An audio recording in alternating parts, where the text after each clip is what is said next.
ਇੰਨਾ ਵੱਡਾ ਵਕੂਆ ਹੋ ਗਿਆ। ਇਕਰਾ ਜਿਹੜੀ ਹੈ ਤੁਹਾਡੀ ਜੀ ਸਾਨੂੰ ਇਨਸਾਫ ਚਾਹੀਦਾ, ਮਿਹਰਬਾਨੀ ਅਸੀਂ ਹੱਥ ਜੋੜਦੇ ਸੀ, ਸਾਨੂੰ ਇਵੇਂ ਸਭ ਇਨਸਾਫ ਚਾਹੀਦਾ। ਸਾਡੀ ਇਵੇਂ ਸਭ ਬੱਚੀ ਆਈ ਜਿਹੜੀ ਉਹਨਾਂ ਕੋਲ ਛੱਡੀ ਨੇ। ਉਹਨੇ ਵੀ ਤੁਹਾਨੂੰ ਧਮਕੀਆਂ ਵੀ ਦਿੱਤੀਆਂ ਜਾ ਰਹੀਆਂ ਨੇ, ਕੀ ਕਹਿੰਦੇ ਨੇ? ਦਿੱਤੀਆਂ ਨੇ ਸਾਨੂੰ, ਹਾਲੀ ਬੜਾ ਖਤਰਾ ਨੇ ਉਹਨਾਂ ਦਾ। ਕਿਵੇਂ ਖਤਰਾ, ਕੀ ਕਹਿੰਦੇ ਨੇ?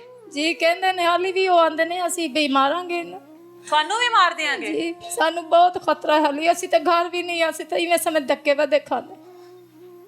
ਕੌਣ ਤੁਹਾਡੇ ਤੇ ਨਜ਼ਰ ਰੱਖਦਾ ਹੈ ਆ ਕੇ ਇੱਧਰ? ਇਹ ਸਾਰਾ ਮਹੱਲਾ ਵੀ ਉਹਨਾਂ ਦਾ ਨੇ। ਅੱਛਾ, ਇਹ ਮੁਹੱਲੇ ਵਾਲੇ ਵੀ ਦੱਸਦੇ ਨੇ ਉਹਨਾਂ ਨੂੰ? ਅੱਛਾ, ਸਾਰੇ ਉਹ ਇੱਕੋ ਕੁਛ ਨੇ। ਤੁਸੀਂ ਹੁਣੇ ਦੱਸ ਰਹੇ ਸੀ ਕਿ ਹੁਣੇ ਵੀ ਮੁੰਡਾ ਥੱਲੇ ਖੜਾ ਰਹਿ ਹੁਣ ਵੀ ਖੜਾ ਨੇ। ਕੀ ਕਹਿ ਰਿਹਾ ਹੁਣ, ਕੀ ਹਰਕਤਾਂ ਕਰਦਾ ਹੈ? ਕਿਧਰੇ ਫੋਨ ਤੇ ਲੱਗਾ ਖੜਾ ਸੀ, ਇੱਧਰ ਵੇਂਦਾ ਤੇ ਉਹ ਬਸ ਫੋਨ ਹੀ ਕੀਤੀ ਜਾਂਦਾ। ਕੋਈ ਇਤਲਾਹ ਦਿੰਦਾ ਹੈ ਕਿ ਕੌਣ ਆਂਦਾ ਹੈ ਇੱਧਰ, ਕੌਣ ਜਾਂਦਾ ਹੈ? ਇਤਲਾਹ ਦਿੰਦਾ ਹੈ ਕੋਈ? ਉਸੇ ਇਹੋ ਵੀ ਹੈ ਨਾ। ਸਾਨੂੰ ਤੇ ਇਨਸਾਫ ਹੀ ਚਾਹੀਦਾ। ਸਾਡੀ ਬੱਚੀ ਕੁਸ ਗਈ ਨੇ, ਕੋਈ ਸਾਡੀ ਸੋਹਣੀ ਨਹੀਂ ਰਿਹਾ, ਗਰੀਬਾਂ ਦੀ। ਅਸੀਂ ਪਰਦੇਸੀ ਇੱਥੇ ਆਇਆ ਕਮਾਣ, ਤੇ ਨਿੱਕੇ ਵੱਡੇ ਅਸੀਂ ਕਮਾਣ ਲੱਗੇ ਆ ਤੇ ਸਾਡੀ ਕੋਈ ਨਹੀਂ ਸੁਣ ਰਿਹਾ। ਸਾਡੀ ਬੱਚੀ ਉਹਨਾਂ ਕੋਲ ਛੱਡੀ, ਖਾ ਲਈ ਉਹਨਾਂ ਰੜਕ ਲਈ, कोई सानू समझ नहीं आ रही। कौन धमकियां लगा रहे हैं और किससे खतरा है अभी आपको? इन गांव वालों से खतरा है। वो अभी नीचे आपकी गाड़ी के पास लड़का खड़ा हुआ है, उनको पीछे बता रहा है अच्छा कि जी इधर मीडिया आई हुई है, ठीक है, फौरन रिपोर्टें दे रहा है। अच्छा, अभी आप लोगों को भी थ्रेट किया जा रहा है, हमें धमकियां लगाते हैं अच्छा। कि कोई कार्रवाई करेंगे तो जैसे उसको मारा है आप लोगों को ऐसे ही मारेंगे। इकरा को सबसे पहले किसने देखा था जाकर? जब ये इतला मिली है आप लोगों को, इतला किसने दी है? इतला किन्ने ਦਿੱਤੀ ਸੀ ਤੁਹਾਨੂੰ? ਖਾਲਾ ਨੇ ਦਿੱਤੀ। ਕਿਹੜੀ ਖਾਲਾ ਨੇ? ਪੁਲਿਸ ਹੀ ਮੈਂ ਸਾਰੇ ਦੇਖੀ ਨੇ ਤੇ ਇੱਕ ਮਿਸਾਲੇ ਮੈਂ ਦਰਵਾਜ਼ਾ ਖੜਕਾਇਆ, ਕੁੜੀ ਨੇ ਮੇਰੀ ਗਵਾਂਢਣ ਨੇ। ਅੱਛਾ। ਤੇ ਉਹ ਸਾਖਾ ਦੂਸਰਾ ਖਾਲਾ ਮੈਂ ਕਿਹਾ ਜੀ ਦਰਵਾਜ਼ਾ ਖੋਲੇ। ਮੈਂ ਕਿਹਾ ਜੀ ਕੀ ਗੱਲ ਹੈ? ਆਖੇ ਇਕਰਾ ਦੇ ਨਾਂ ਦੀ ਕੁੜੀ ਨੇ ਕਤਲ ਹੋ ਗਈ ਸੀ ਤੇ ਪੁਲਿਸਾਂ ਨੇ ਬੜੇ ਆਖੇ ਰਸ਼ ਨੇ। ਤੇ ਮੈਂ ਦਰਵਾਜ਼ਾ ਖੋਲਾ ਤੇ ਪੁਲਿਸਾਂ ਅੱਗੂ ਤਾਲੇ ਵੱਜੇ ਪਏ। ਮੈਂ ਸਮਝ ਇਕਰਾ ਦੇ ਘਰ ਵੱਲ ਜਾ ਰਹੇ ਸਨ? ਹਾਂਜੀ ਹਾਂਜੀ। ਉਹ ਅੱਗੂ ਕੋਈ ਚੀਜ਼ ਨਾ ਤਾਲੇ ਵੱਜੇ ਪਏ ਤੇ ਉਹ ਜਿਹੜੇ ਉਹਨਾਂ ਤਾਲੇ ਖੋਲੇ ਨੇ। ਮੁੜ ਮੈਂ ਤਾਂ ਆਪਣੀ ਇਵੇਂ ਸਮੇਂ ਜਿੱਦੇ ਆ ਗਈ ਸੀ।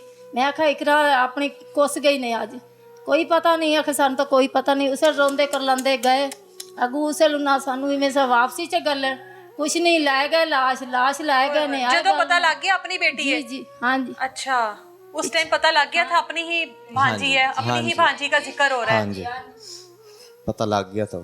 पुलिस ने नहीं देखने दिया उस वक्त आपको? नहीं सानू नहीं।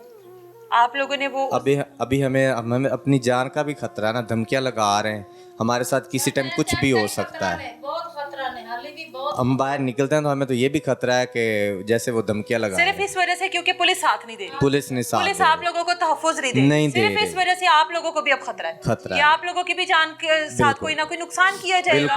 ਕੁਝ ਕਰ ਲੈਣ ਤੇ ਬਾਅਦ ਚ ਸਾਨੂੰ ਕਹਿਣ ਕਿ ਇਹਨਾਂ ਨੇ ਖੁਦ ਆਪਣੀ ਬੱਚੀ ਦਾ ਬਦਲਾ ਲਿਆ। आप पकड़ लो। ਇਹਨਾਂ ਨੇ ਖੁਦ ਕਰ ਦੇਣ ਆਪਣੇ ਆਪ ਨੂੰ, ਕੁਝ ਫੇਰ ਮਾਰ ਦੇਣ, ਕੁਝ ਮਾਰ ਦੇਣ ਤੇ ਕਹਿਣ ਕਿ ਇਹਨਾਂ ਨੇ ਆਪਣੀ ਬੱਚੀ ਦਾ ਬਦਲਾ ਲੈ ਲਿਆ। ਬਿਲਕੁਲ ਸਾਨੂੰ ਇਹ ਖਤਰਾ ਹੋ ਰਿਹਾ, ਹੁਣ ਆਪਣੀ ਜਾਨ ਤੇ ਹੀ ਖਤਰਾ ਹੋ ਰਿਹਾ। ਤੁਸੀਂ ਵੈਸੇ ਮਾਂ ਜੀ ਪਿੱਛੇ ਘਰ ਤੁਹਾਡਾ ਜਿਹੜਾ ਆਪਣਾ ਅਬਾਈ ਤੁਹਾਡਾ ਘਰ ਹੈ, ਕਿੱਥੋਂ ਦੇ ਹੋ ਤੁਸੀਂ? ਬੂਰੇ ਵਾਲਾ ਤੋਂ? ਅੱਛਾ, ਇੱਥੇ ਕਿੰਨੇ ਸਾਲਾਂ ਤੋਂ ਜੇ ਲਾਹੌਰ ਵਿੱਚ? ਸਾਨੂੰ 10-12 ਸਾਲ ਹੋ ਗਏ ਨੇ। ਇੱਥੇ ਰੋਜ਼ਗਾਰ ਲਈ ਆਏ ਸੀ, ਕੰਮਕਾਰ ਕਰਨ ਲਈ? ਜਦੋਂ ਤੁਸੀਂ ਇੱਧਰ ਆਏ ਹੋਵੋਗੇ ਤੇ ਇਕਰਾ ਤੇ 10 ਸਾਲਾਂ ਦੀ ਹੋਏਗੀ, ਛੋਟੀ ਜਿਹੀ ਹੋਣੀ ਹੈ ਨਾ, ਤੇ ਹੁਣ 20 ਸਾਲ ਦੀ। ਤੇ ਤੁਹਾਨੂੰ ਤੇ ਇਹ ਨਹੀਂ ਰਾਸ ਆਇਆ ਨਾ ਫਿਰ ਆਣਾ, ਹਨਾ? ਸਾਨੂੰ ਕਿੱਥੇ ਰਾਸ ਆ, ਸਾਨੂੰ ਤਲਾੜੀ ਗਿਆ। ਸਾਡੇ ਤਲਾੜ ਹੈ ਹੀ ਹੁਣ ਕਹਿੰਦਾ ਕਿ ਖਾ ਲਈ ਸਾਡੀ ਬੱਚੀ ਲੋਰ। 18 ਸਾਲਾਂ ਚ ਉਹ ਤੇ ਗੁਜ਼ਰ ਗਈ, ਦੁਨੀਆ ਤੋਂ ਟੁਰ ਵੀ ਗਈ। ਉਹਨਾਂ ਤੋਂ ਛੱਡਾ, ਦੁਨੀਆ ਤੋਂ ਨਾ ਟੋਰ ਛੱਡਾ ਨੇ। ਬਸ ਜ਼ਲੀਲ ਪਰੇਸ਼ਾਨ ਸਾਨੂੰ ਵਕ ਕੀਤਾ ਨੇ, ਸਾਡੀ ਕੋਈ ਵੀ ਨਹੀਂ ਸੁਣ ਰਿਹਾ। ਹੁਣ ਅਫਸੋਸ ਹੁੰਦਾ ਹੈ ਕਿ ਇਕਰਾ ਦੀ ਸ਼ਾਦੀ ਨਾ ਹੀ ਕਰਦੇ? ਹਾਂਜੀ ਬਿਲਕੁਲ ਦੁੱਖ ਹੁੰਦਾ ਹੈ ਨਾ ਹੁਣ ਮਾਂ ਜੀ ਤੇ ਹੁਣ ਦੁੱਖ ਹੁੰਦਾ ਹੈ ਨਾ ਕਿ ਨਾ ਸ਼ਾਦੀ ਹੁੰਦੀ। ਦੁੱਖ ਨੇ। ਅਸਾਂ ਤਸਵੀਰਾਂ ਵੇਖ ਤੇ ਉਹਦੀਆਂ ਰੋ ਰਹੇ ਔਰ ਸਾਨੂੰ ਕੁਝ ਵੀ ਨਹੀਂ ਮਿਲ ਰਿਹਾ। ਬਹੁਤ ਪਰੇਸ਼ਾਨੀਆਂ ਨੇ। ਕੱਲ ਉਹਨੂੰ ਸਾਤੇ ਦਾ ਖਤਮ ਦਿਵਾਇਆ ਸੀ, ਹਾਲੀ ਉਹਦੀ ਦਾਦੋ ਸਾਰੇ ਉੱਥੇ ਪਿੰਡ ਨੇ ਕੁਛ ਅਸੀਂ ਆ ਗਏ ਇੱਥੇ। ਸਾਡੀ ਕੋਈ ਸੁਣ, तीसरा कराते ਅਸੀਂ आ गए ਇੱਥੇ। एक बेटी की शादी की 6 माह में 3 बार उसका हमल ज़ाया करवाया गया। अब वो फिर से हामला थी, उसके साथ ज्यादती की गई बकौल इनके कि उसके साथ ज्यादती उसके जो पहली बीवी है उसके बाप ने, उसके 2 भाइयों ने। اس کے شوہر کے سامنے, اس کے شوہر کی موجودگی میں یہ سب کچھ ہوا. پیروں کے ناخن توڑ دیے گئے, اس کے اوپر تشدد کیا گیا, کلائیاں توڑ دی گئی.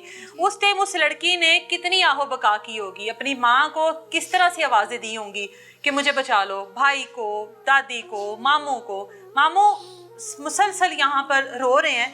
یقیناً ان کی اپنی بھانجی کے ساتھ جو تعلق ہے وہ بڑا گہرا تعلق ہوگا. تو اللہ تعالیٰ کی ذات ان کو صبر دے.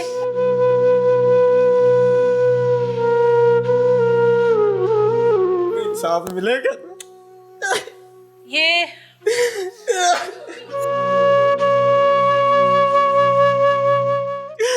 اس کے بازو توڑ دیے.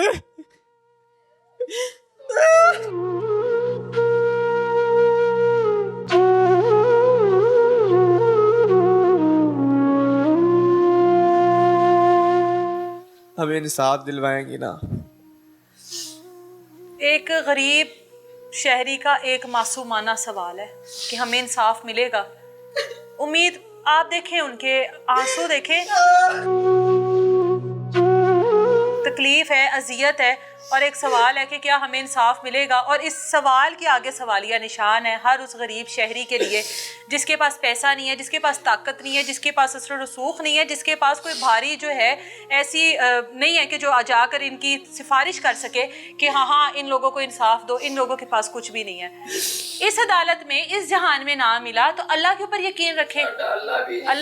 اللہ پر یقین ہے نا, اللہ انصاف دے گا. وہاں پر بھی تو ایک عدالت لگنی ہے کہ نہیں لگنی؟ بالکل لگنی. تو اس عدالت پر انصاف کی امید رکھیں نا. ادھر کے لوگوں سے, ادھر کے اداروں سے کیا امید رکھنی؟ بالکل. جب پولیس آپ لوگوں کی اپلیکیشن بدل سکتی ہے, جب پولیس آپ لوگوں کے نامزد ملزمان کا نام نکال سکتی ہے, تو آپ ان اداروں سے انصاف کی امید لگائے بیٹھے ہیں. بالکل.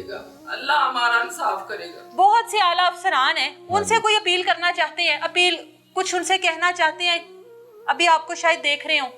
میں کرنا چاہتا ہوں جتنے بھی ہیں, ہماری جو مریم نواز ہے, بالکل, میں ان کو میسج دینا چاہتا ہوں کہ ان کے خلاف ایکشن لے, ہمیں انصاف دلوائے, ہم پھر مانیں. نہیں تو ہمارے لیے کوئی افسر نہیں, کوئی کچھ. ان کے خلاف ایکشن لیا جائے, ہمیں انصاف چاہیے. جتنے کی افسران ہیں, اگر کوئی ہماری مدد کر سکتا ہے تو ہم انتظار میں ہیں کہ کوئی آ کے ان کے خلاف ایکشن لے. ان کو کیا لگے کسی بھی افسران سے, کون آئی جی ہے, کون ڈی آئی جی ہے, کون اس ٹائم وزیر اعلیٰ ہے, کون اس ٹائم وزیر اعظم ہے, اگر ان کو انصاف نہیں ملا تو ان کے لیے کس کام کا؟ چاہے دنیا میں جو کچھ مرضی ہوتا رہے, اگر ان کو ان کی بیٹی کا, اقرا کا انصاف نہیں ملا جو کہ حاملہ 3 بار ہوئی ہے. مجھے افسوس ہے اس بار بھی حاملہ ہوتے ہوئے اس کے اوپر اتنا بدترین تشدد کیا گیا. جب اس بچی کو ہی انصاف نہیں ملنا, اس لڑکی کو ہی انصاف نہیں ملنا, تو اداروں میں جو مرضی لوگ بیٹھے رہے, اس سے ایک عام شہری کو, ایک غریب شہری کو کوئی فرق نہیں پڑتا.